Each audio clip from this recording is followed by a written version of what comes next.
Hey, this is Rick Hansen with Amazing Greats. Thank you for joining us today. I've always been captivated by the amazing world of medicine, and I'm a huge fan of doctors and surgeons and healthcare professionals of all kinds. When I had the opportunity to talk to Dr. Robert Kayal, he's an orthopedic surgeon in New Jersey who started out as a one-man show and has built it to 20 medical clinics all throughout New Jersey and New York. And he's done it on the backs of his faith and his love for Jesus. So I'd love you to take some moments and take a listen to Dr. Kayal as we talk on Amazing Greats. Well, it is my distinct pleasure to have an opportunity to talk to this amazing guest today. It's Dr. Robert Kayal. He is an orthopedic surgeon, started out as a one-man show, and then as an entrepreneur, grew his business to now you have like 20 clinics all over New Jersey and in New York. And so you've taken this little seed of who you are and what you do and made it just blossom. And that's kind of the whole exciting story about your career. And on top of that, you've just written a book in this last year that's called Mastering the Business of Medicine and the Doctor-Patient Relationship. And it's a short little book, but it is just jammed with content. And what I love about all of this is your faith story and how it integrates with this amazing kind of career story that you're going to share with us today. So let's start with that. So when did you get interested in medicine in the first place? How did all that start? Yeah, well, if you ask my mom, she'll tell you that it's all I ever wanted to do. Dating back all the way to elementary school, she'll tell you that the only thing I ever really wanted to do is be a physician. So here we are. Really? Wow. And you don't know what implanted that? You didn't have a relative or a mentor or anything? It was just like that was what you were going to be? Right. No family members were in healthcare at all, actually. And it's just something I've always liked to do, take care of people. And I'm pretty good with my hands and fixing things, building things.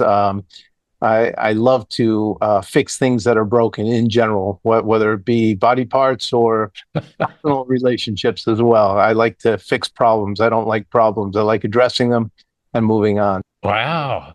And so, so now you're fixing body parts like crazy. And this kind of orthopedic surgeon empire you have built. So now how many physicians are working with you in all of this? Yeah, there's probably close to 100 healthcare providers in the practice. It's a multidisciplinary musculoskeletal facility. So we have not only physicians, we have nurse practitioners, physician assistants, chiropractors, physical therapists. There are a lot of different healthcare professionals in the practice. Well, a one-stop shop to get yourself fixed, it sounds like. Yeah. We've always gone by the mantra, Kayal Orthopedic Center, a one-stop shop for all of your orthopedic needs. Oh, really? Okay, that is your motto. That's great. You nailed it. Yeah. So let's start with your faith background too. Did you come from a religious family? Yeah, it's interesting. I was born and raised Byzantine Catholic. I'm Syrian by background, but I'm a Christian, and I was born and raised as a Byzantine or Melkite Catholic, very similar to Eastern Orthodox.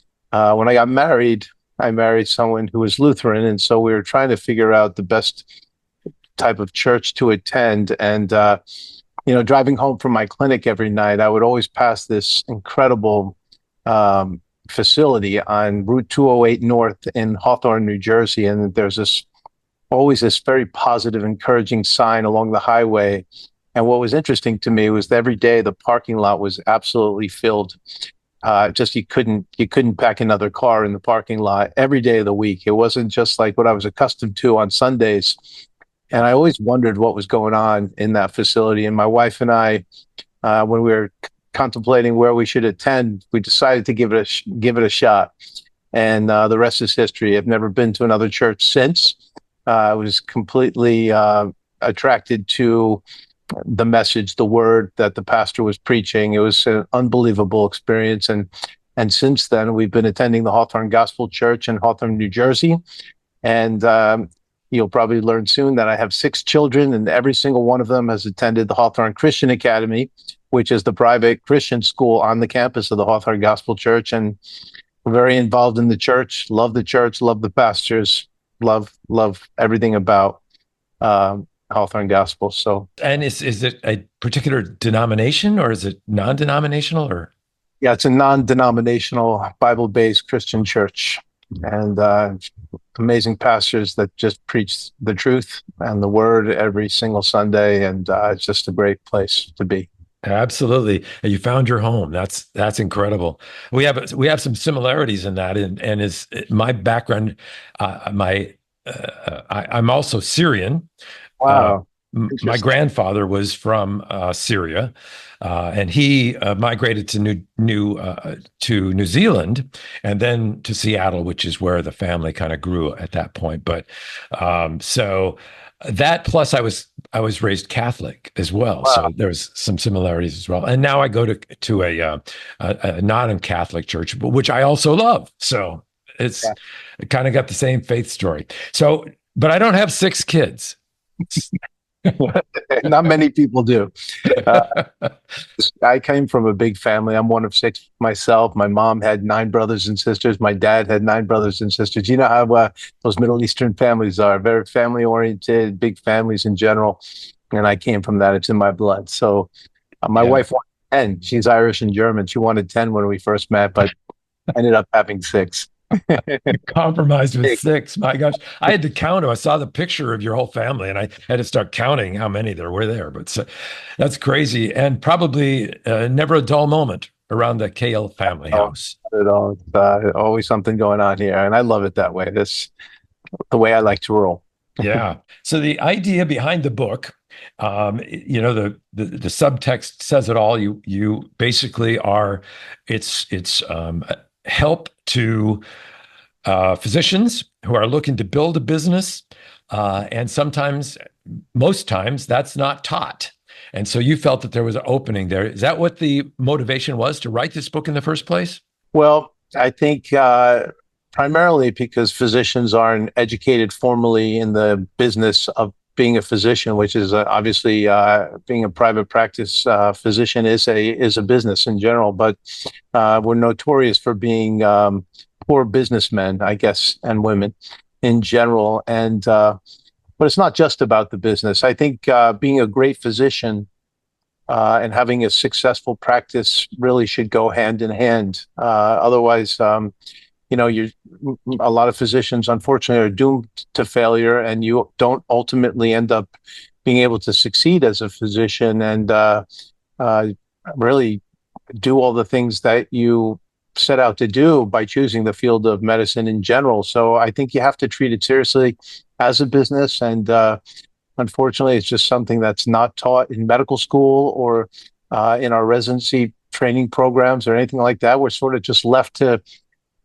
figure it out for ourselves and flap our wings and fly, and we just get thrown in with the wolves. And unfortunately, just like most businesses in general, a lot of doctors fail and they end up having to sell out or choosing careers that they didn't really want in order to just make ends meet. And it's very unfortunate. The book itself is addresses that. There were undertones in the book about your religion, your faith, and that became even more crystal clear in the 11th chapter, which is entitled Faith.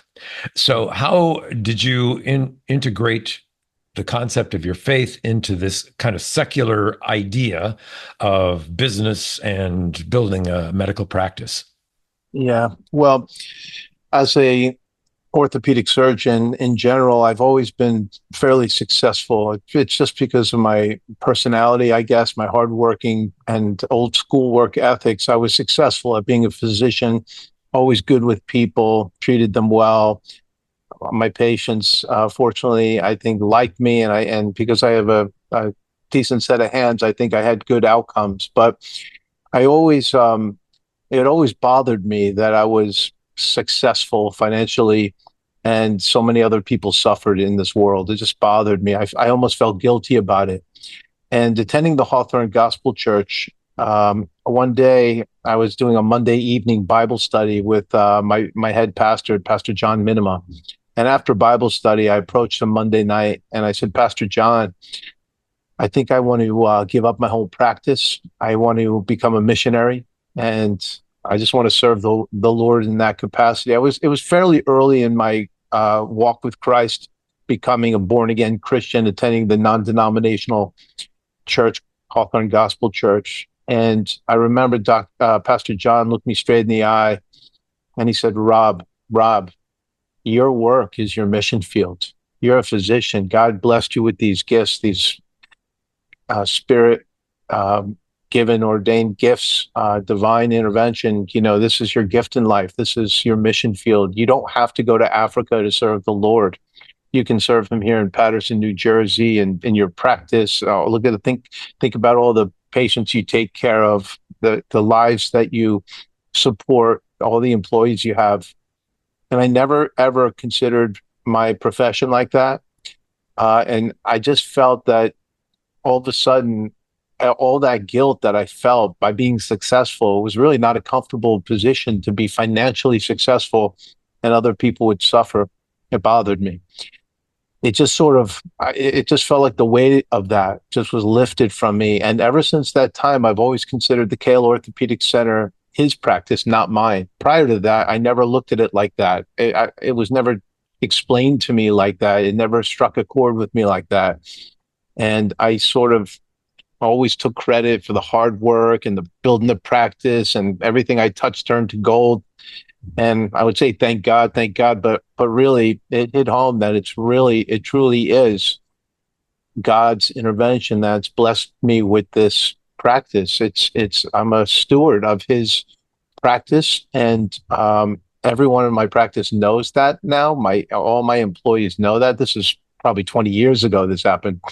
And we have a practice like that where we all know that this practice is God's practice, and we come to work every day, and all that we do, work at it as if working for the Lord. We're working for the Lord, not for human masters. So my staff know that, and it's just really relieved a lot of guilt that I felt, and it's given me the opportunity to really consider my practice as a blessing that I can use to honor and glorify him, and to help so many other people, whether it be financially, if they need financial help, or if somebody needs a donation, or if somebody needs their knee fixed or their ankle fixed.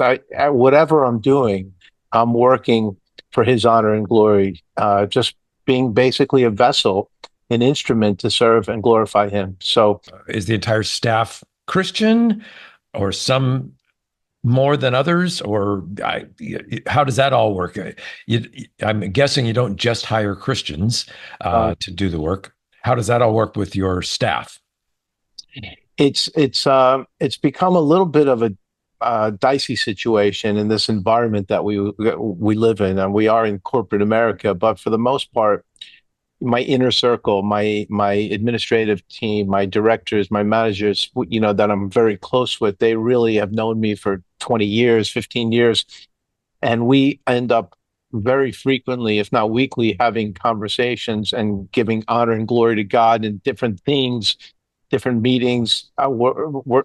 It's sort of a practice that has just molded itself, and the people that fit in with this culture end up staying, and the ones that don't end up either being terminated or leaving, because it just weeds itself out. And everything has to trickle down from above. So I think it's, for the most part, very deeply ingrained in everyone's DNA that if you're going to work for Kayal Orthopedic Center, ultimately it just trickles down, and people understand that it's part of this culture. And if you go to our website, the first thing that pops up is a mission statement, a vision statement about our culture. It doesn't necessarily say we're honoring and glorifying God, but there are so many undertones in this practice, whether it's the marketing and there's a little bit of a Bible verse, or what I do in my personal life that people see on my personal pages, maybe not necessarily my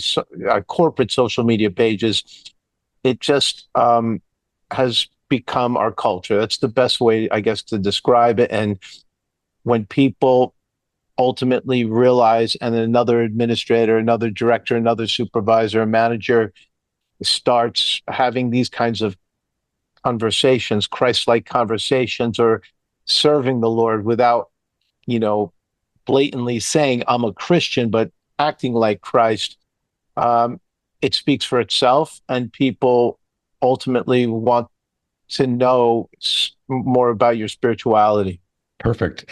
Thank you for that. So, you mentioned earlier on in the conversation, you just kind of touched on the fact that, and this is a question I always like to ask our guests: is at some point, you were brought up as a Catholic, but at some point that your faith became real, or that you really met Jesus and he became real and a key part of your life. Was there a pivotal moment like that in your life? Yeah, I've been asked this a lot. I've thought about it myself a lot, and the fact of the matter is, I feel like I've studied church the way I studied medicine my whole life. Like when I went to church, even a Sunday school every week, I really, really paid attention to the gospels and the sermons that the priest would give. It's something that was always important to me. It always resonated with me. And I've always felt like I've had a strong relationship with Christ. But when I would go through the prayers, the Lord have mercies, Lord have mercies, Lord, and just reciting prayers over and over again, I never felt like I had that deep, personal, intimate relationship with Jesus Christ, and never really felt the Holy Spirit to the point where I would weep, or just because of my love for Jesus Christ, or his gratitude for what he's done. I've just, we're singing songs or something, all of a sudden you just start weeping. You know what I'm talking about, right? That never happened to me when I was younger. But that being said, I was baptized as a child, as a baby, and I never really wanted, I always, you know, wrestled with the fact that I was baptized as a child, but as an adult, I wanted to be baptized in my church as a public profession as well. And I always didn't, I never really wanted to take that away from my parents, what they did for me, because I never had one of those awakening moments. But it was a gradual thing with me where I attacked Christianity like I attacked medicine, studying my textbooks and studying orthopedics. I studied Christianity hard and read the Bible. And I talked about in my book, my commutes were, I spent so much time in this metropolitan area, New York City, in bumper to bumper traffic, going to my residencies and hospitals. I listened to the Bible on audio, uh, on CD. Those are the days of CDs when I just had all the CDs on Bible of the Bible of every book. And I really studied it very, very hard. And it was a gradual relationship that developed with me. That being said, I was invited to go to Israel with In Touch Ministries, Dr. Stanley.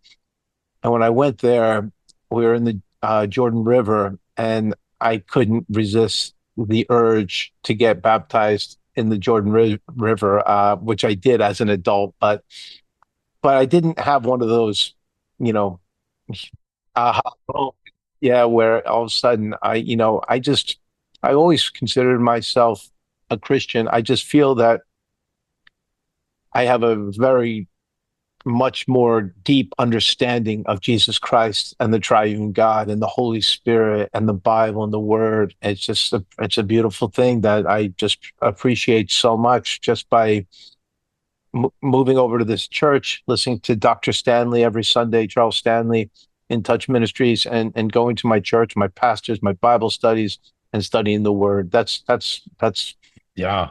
how I developed it. It was more of a studying thing, a knowledge that developed from really trying to understand the Bible. And it's the most magnificent textbook I've ever read. It's just unbelievable.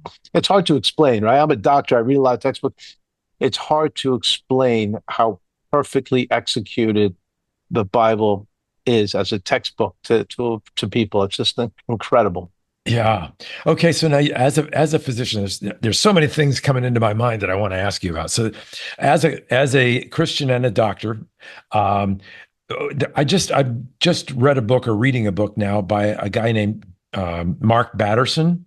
He's a pastor at National Community Church in Washington D.C. and written a lot of books, and I really enjoy his stuff. And the most recent book is called A Million Little Miracles. And he's not a doctor, but he must have done some pretty good research because he articulated the miracle of the human body. And a part of it, he kind of took two approaches: the telescope, which he's looking at the stars and the magnificence of the universe, and then the microscope, which is the magnificence of this thing called the human body. And can you address that as a doctor, and you have a chance, an opportunity to really understand the work of God in a human body? But yeah, it is magnificent. That's a beautiful analogy. I mean, if you consider the magnificence of the solar system and the outer space and the universe, and looking through it, trying to look through it through a telescope, very much analogous to a microscope, looking at the incredible biology of the human cell and how they all interact. It's incomprehensible, and so it's interesting when scientists try to explain everything and they feel that they have an absolute understanding of this and that, and to talk about evolution and stuff like that as opposed to it being an absolute miracle. It's just upsetting, as a Christian, being a physician in science. um I don't like to hear those kinds of conversations, even about the creation and the universe and the Big Bang. It's very much analogous to evolution, in the human body. So that's a great analogy. I'd very much like to read that book. So if you don't mind, when we're done, maybe you can shoot me an email. It sounds very, very interesting. Absolutely, I will. Yeah, and for us scientists, non-doctors, we take all of this so much for granted. But you must, in your day-to-day work, that just fixing people, you've got to see on a much more intimate scale how incredible it all is. And so, yeah, I wanted to ask you that. So the book, let's talk a little bit about the book because there's so much good stuff in there. And I know hopefully we're going to have not just Christians listening to our podcast here, but Christian doctors or maybe seekers, doctors who are just kind of curious. And one of the things, or I guess one of the backbones of your book is what you call your 7 C's. Yes. Is that something you can address, those 7 C's, just briefly here, or is that too much? No, I mean, in general, it's something I try to describe the attributes of someone that should really be going into healthcare in general. You don't have to be a physician. You could be a nurse. You could be a PA. You can just be a medical assistant. It is, I believe these are some of the generalized attributes that one should possess if you're going into a field that is caring for people and being empathetic. So I talk about the 7 C's. I talk about character and conduct and conversation. We talk about being compassionate and caring and certainly conscientious and being committed as well to our profession. So, it's something that I think is very important. You want to be trustworthy. Your character. You have to be a man or woman of high integrity and ethics and morals and principles. Your conduct should be, I like to describe it as being consistent with Christ-like character and conduct and conversation. Because we're professionals. We're in the business of caring and helping people, and we should represent our field, our discipline, in that manner. You can't be one way with patients and another way in your personal life. I think you should just always conduct yourself professionally, and it's a field, it's a profession that's traditionally has been held in high esteem, relatively prestigious, respected. I'm an old school person. I'm 56 years old, but I'm very old school and traditional in my values. And I feel very strongly about we should conduct ourselves professionally, the way we interact with our patients, but not only the patients, all the stakeholders of our profession, our organization. It can be our patients for sure, our colleagues, our staff. It could be the vendors, the insurance companies, the sales reps that are showing us equipment or utilizing different equipment in the operating room, sales reps representing pharmaceutical companies. Everyone and anyone that we interact with, I think we should always try to uh, maintain the reputation, the prestigious reputation of medicine, because it has always been a very highly respected field. Patients trust us. Patients are very, very vulnerable, and we can't take advantage of them. We have to not abuse our license, our profession, our degrees. We have to have conversations that are appropriate. Um, I don't swear. People don't hear me swear in the operating room. I don't swear around people. People know me that if they swear around me, most of them say, "I'm so sorry, Dr. Kayal," because it's not something I like to be around. And I make it clear because that's not the way I would want to present myself or others to look at me. It's disrespectful, I feel. I don't like to be around that. And so patients, not patients, but people that know me personally seem to be always on their best behavior around me. And I wanted that. I want it that way Yeah. because they know I don't tolerate that. We're not listening to certain music in the operating room. We're listening to Christian contemporary music, encouraging, inspiring music in the operating room. And I'm the surgeon. I run the operating room. It's my music, and that's what I want to listen to. And it becomes another mission field for me where I'm constantly evangelizing to people in the operating room indirectly. We're constantly having Bible studies in the operating room where I'm joking around a lot with a lot of the Jewish employees in the hospital, and I do Bible tests, I do so I'm constantly trying to educate and teach the word, and we get into little not arguments, but discussions about controversial issues, and it's a fun place for me to be. It's my happy place, whether it Wow. be the Christian music or the conversations with the Jewish personnel or Muslim. We're always talking about, everyone knows we're always talking about Jesus and Christianity and blah, blah, blah, but in a respectful manner. And people don't, it's surprising in the hospital, but nobody tells me you can't listen to that music or you can't have those conversations. They respect the freedom of speech, but I'm not shoving it down anybody's throats. It's hard to argue when you're playing Christian contemporary music that's positive, uplifting, and encouraging, to argue that against that. So it's been well received in every one of my facilities.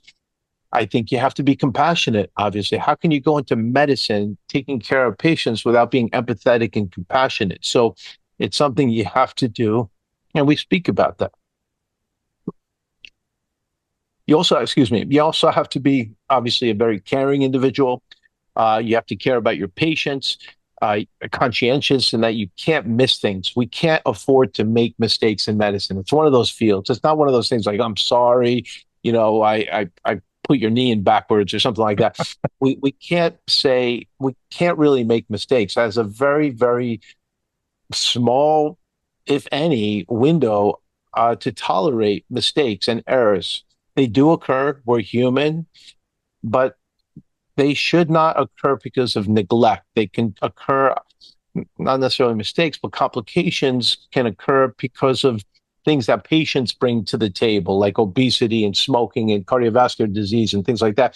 They shouldn't be occurring because of us being lack of conscientiousness, like failure to follow up on that, failure to see your patient back regularly, forgetting to go about it, to go over a test result, missing something on an X-ray. We have to be like type A, conscientious, type A personalities. We don't miss anything. Like I don't tolerate it in my practice, and the PAs know it. Everyone knows it. I'm crazy like that. I'm just like I want detail. I want accurate information. Don't give me any misinformation. If you don't know, tell me you don't know. And they're accountable to me, and I'm hard on them. I'm hard on my healthcare professional staff because the the downside of missing things is so tremendous. God forbid you miss a cancer or somebody passes away or something like that. So, you know, it's something that's very, very important to me. And I think that people need to know it going into it. They can't choose this profession if they have a laissez-faire, lackadaisical type of attitude to caring for patients. You got to be committed to your profession. You're going to be missing personal things with your family. You're making sacrifices. Patients come first. You can't say no. I mean, so I do talk about those 7 C's in further detail in the book, but that's the overall gist of it. I want you to be my doctor. Oh, thank you. Yeah, because that's what everybody, wants. They want somebody they can totally trust, because we are at their mercy when we're on the operating table. It is all about what they can do, not what we can do as a patient. So I had a reverse. I was talking about it. I didn't have a reverse knee put in, but I did have a reverse shoulder put in. Uh, Yeah, so that operation has revolutionized the shoulder arthroplasty world. It's unbelievable the success of that implant. yeah, So yeah, yeah, yeah.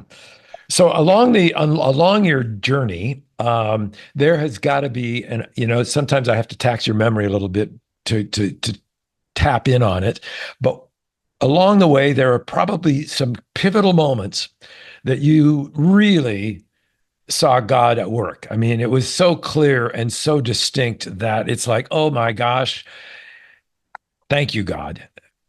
Do you have a one of those occasions or more? I'm sure you have more, but well, look, the way I have a specialty that it's pretty much elective surgery in orthopedics.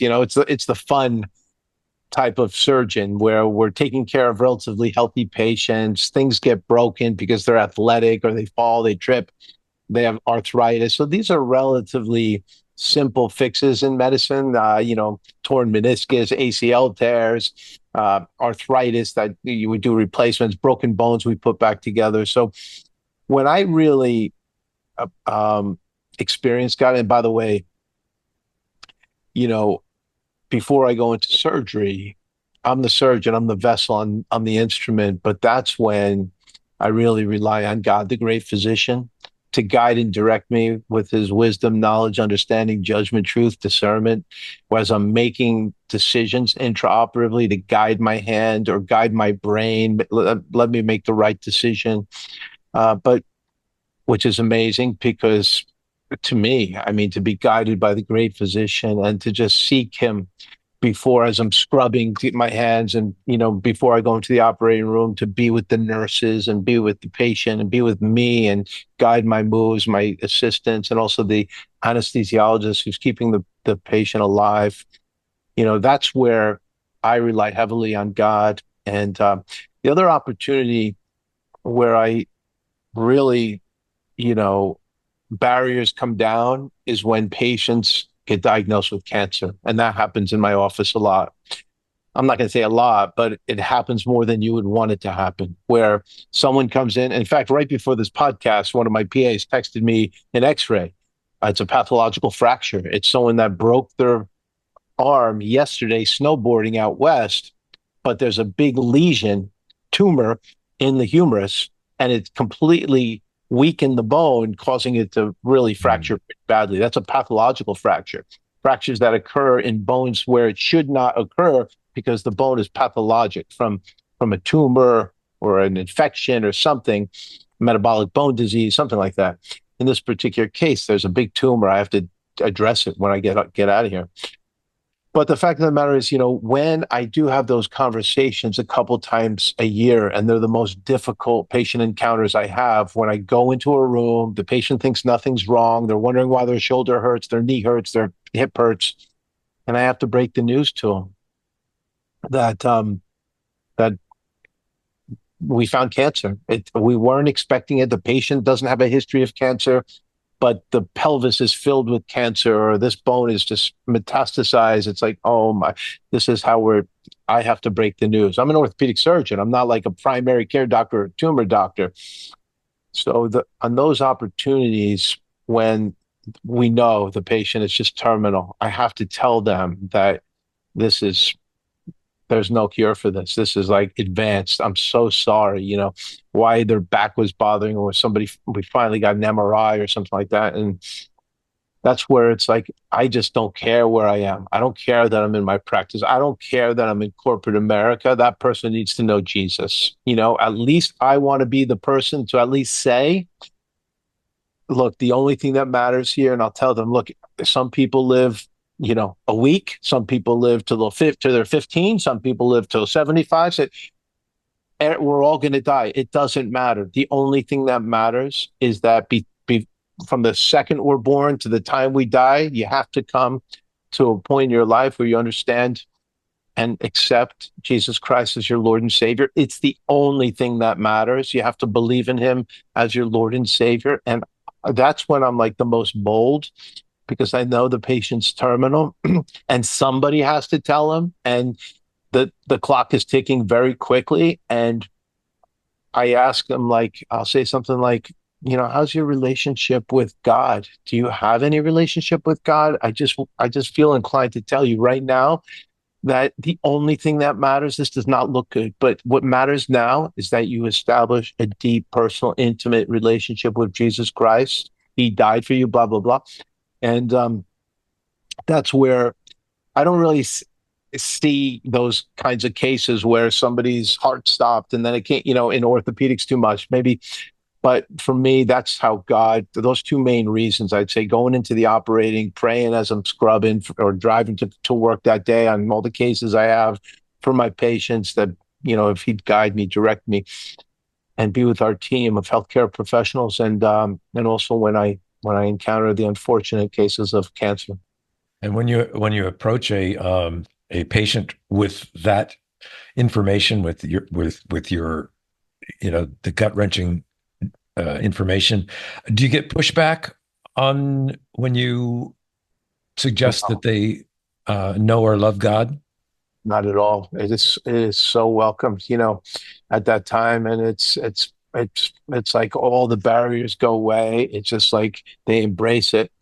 I think more people would embrace it than we have a tendency to think in general. Excuse me, in general, you don't have to be dying of cancer. I think, and not enough of us have these conversations with ordinary people before it's, not necessarily when they're on their deathbed, but people tend, in my experience at least, even the ones that aren't Christian or Catholic, tend to be open to having these conversations. So it's becoming easy. You asked me before about in my practice, it's become, once that barrier is broken, or you break the ice and people know you're a Christian, you do your first social media post about Christianity or Jesus or praying, or once that barrier is broken, I think it becomes easier and easier and easier in general, and it's just well received. And you're the guy that said that, and that's fine. We expect those kind of comments from you now. You know what I mean? So one of my close mentors in my adult rebirth in Christianity, many moons ago, when I was kind of drifted, I was not going to church. I guess I thought I was a Christian, but it wasn't like a part of my life. So I had this heavy chest. He happened to be in my place of business, and in the lobby, this guy, I knew him, but I didn't know him well. And he says, "Get in the car. I'm going to take you to the emergency, and we're going to just check this out." So we got in the car, and he put his hand on my knee, and he says, "Do you mind if I pray with you?"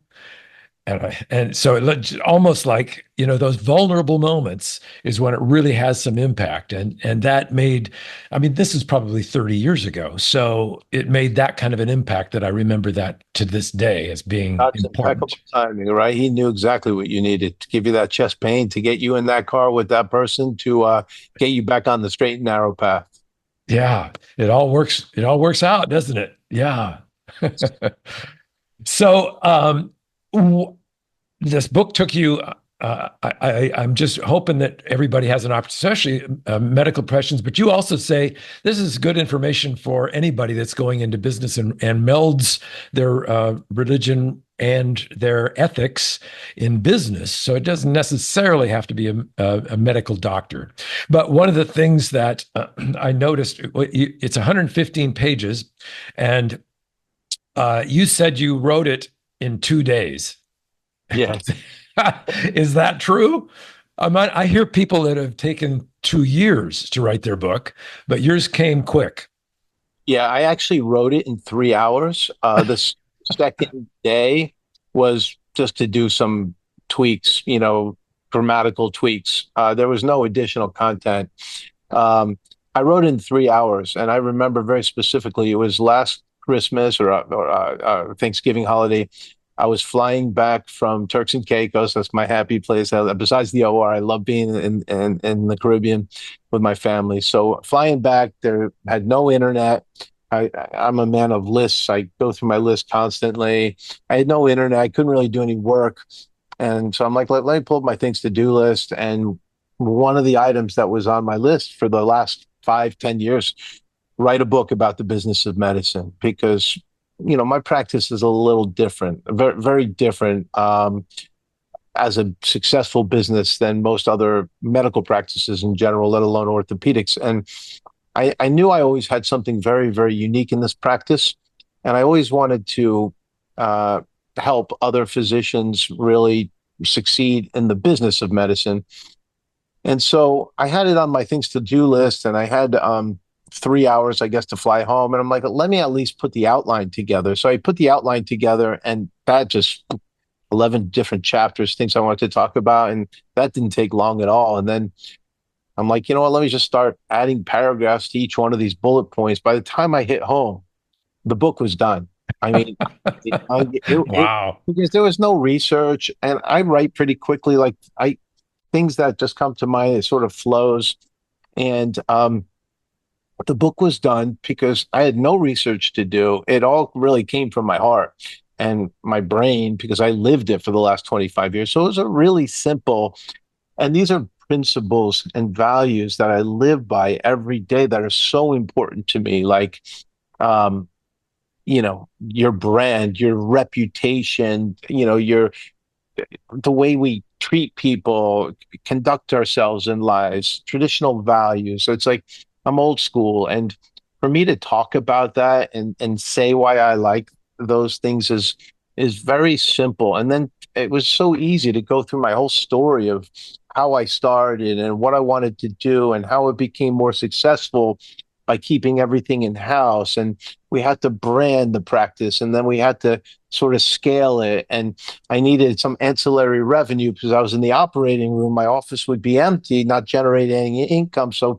I would slowly add different revenue sources. And finally, when I built it to this size, every year, obviously, I would keep my finger on the pulse. I would talk to my billing department, and I would say, what are reimbursements like in January? What's going on with the insurance companies? And every year it could get worse and worse and worse, whereas overhead would continue to go up and up and up. And, people were wanting more monies, better benefits, and the insurance companies are just continuing to squeeze us. And then there's always these increase in costs too, like investing in a electronic health record, and you needed more people to run the practice. And I said to myself, you know what? In December of 2021, really early on in 21, and then ultimately it came to a head in December of 21. I remember one night watching Shark Tank with my wife, laying down. We're watching Shark Tank at night.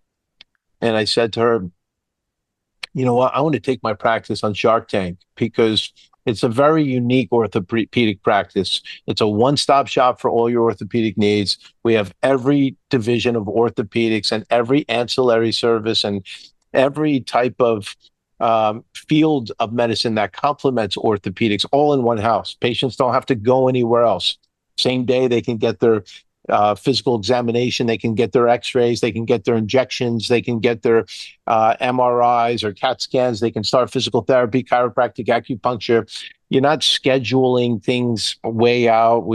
It was a practice that's based on like a concierge type service where patients are treated like gold the second they come in. The the whole venue is like very upscale, really, because it's a reputation that I want to try to maintain as a surgeon. I want to be neat and orderly and present myself well, very professional. And so they're all beautiful, beautiful offices, and patients are greeted and treated so respectfully and with kindness, and all the fruits of the spirit that I tell my employees about. And it's so important. Every single interaction I tell my employees is an opportunity to build or destroy the reputation and name that we've tried to work so hard to develop over the last 25 years. And so, I said, I want to take this thing to Shark Tank because it's a very unique model. The only thing we don't have is a hospital. We have everything else. And so I did, in fact, take it to market that year, but not on Shark Tank. But I took it out to market because I needed a partner. I needed somebody to help support me with the insurance companies, give us better rates with insurance companies. And you really have to be a giant to go to the table and negotiate with some of these payers like United Healthcare and Aetna and Cigna and Blue Cross Blue Shield. So I took it to market, and I ended up developing a joint venture with the largest healthcare system in the state of New Jersey, Robert Wood Johnson Barnabas Health, and they're my partners now. And I'm given the charge to continue to grow and expand the practice and keep doing what I love to do so much, and that's being an orthopedic surgeon and a businessman. I run the practice. I'm actually I'm still a very, very busy orthopedic surgeon. I'm still running the practice, doing everything I would normally do, but I'm also now at the NYU Stern School of Business. I went back to get my executive MBA because I want to ultimately use that formal business education. I over the last 25 years, I've sort of just shot from the hip, and I give all the thanks to God for allowing everything I touched to really turn to gold. He's given me a lot of that guidance and wisdom and direction. But at this point, I also want the formal business training that I've never really had to see if it'll help me even grow this thing even more so down the road in the future. Well, I was hoping this was going to end up you on Shark Tank, but but I get that. Yeah. So cool. Well, this is great. I've taken a lot of your day, and on the front of your book, you got this great, very striking blue suit on and a bow tie. And I was kind of expecting that to be the motif, not the scrubs. But this is much more authentic to have you in scrubs. And like you say, you just got done with work today, and you have to leave and go back and address some issues as well. So I really appreciate your time and sharing your story, because it is an amazing, amazing story indeed. So thank you, Dr. Kayal. Do you have a scripture verse that you kind of would say is, and not everybody does, so if you don't, it's okay, but a life verse that, kind of says it all? Yeah, I mean, now that I've done my book. I'm doing a lot of book signings, and this Christmas, I've given out my book also to all my staff, and at Stern, I've given it to all my fellow cohort students. And the Bible verse that I'm putting in that is Colossians 3:23-24. In all you do, whatever you do, work at it as if working for the Lord, not for man, since you know that you will receive an inheritance from the Lord as a reward. It's the Lord you are serving. But I also love James 1:17. Every good and perfect gift is from above, coming down from the Father of heavenly lights, who does not drift like casting shadows. So those Bible verses encourage me all the time. It reminds me that everything is His, and it just helps to keep me on that straight and narrow path, reminded to always live in His presence, commune with Him, fellowship with Him, and serve Him all the days of my life. You are an inspiration and such a great guest. I really appreciate your time. And I'll let you know when this is going to be published. And if there's anything that we can do to help support what you're doing, the fact that we don't live in New Jersey or New York makes it difficult for us to go to your clinic. But hopefully this podcast will get out there and some people will be able to take advantage of your great service and your great skills. So thank you so much. Thank you so much. It's truly been an honor, privilege, and blessing to be on this podcast with you. I really, really enjoyed it. Thank you so much. Wow. Pretty amazing stories, wouldn't you say? Yep. This is orthopedic surgeon Dr. Robert Kayal and his love and compassion and commitment to God and how it interacted with his incredible career as an orthopedic surgeon and building an orthopedic surgical empire. Indeed, it is in New Jersey and New York. So thank you for listening today. If you have a friend, a doctor, or a family member that you think might be interested, pass along this great, amazing, great story to them. And we'll see you next time. God bless.